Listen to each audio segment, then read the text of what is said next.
ক্ষমতায় ফেরার স্বপ্ন ক্রমেই ক্ষীণ হয়ে আসছে পাকিস্তানের সাবেক প্রধানমন্ত্রী ও পাকিস্তান তেহরিক ইনসাফ পিটিআই এর প্রতিষ্ঠাতা ইমরান খানের।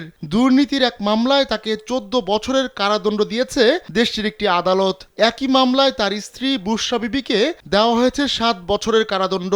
রাজধানী ইসলামাবাদের কাছে যেখানে ইমরান খানকে বন্দী রাখা হয়েছে সেই কারাগারেই বসেছিল দুর্নীতি বিরোধী আদালত। সেই আদালতের রায়েই আল কাদির ট্রাস্ট কল্যাণ ফাউন্ডেশনের মামলায় ইমরান বুশরা দম্পতিকে দোষী সাব্যস্ত করা হয়। এরপর দুজনকেই সাজা দেওয়া হয়। 3 বার পিছিয়ে যাওয়ার পর শুক্রবার এ মামলার রায় ঘোষণা করা হয়। এ নিয়ে চতুর্থ বড় মামলায় দোষী সাব্যস্ত হয়েছেন পাকিস্তানের সাবেক এই প্রধানমন্ত্রী। এর আগে রাষ্ট্রীয় উপহার বিক্রি, রাষ্ট্রীয় গোপন তথ্য ফাঁস এবং অবৈধ বৈবাহিক সম্পর্কের মামলায় দোষী সাব্যস্ত হয়েছিলেন তিনি।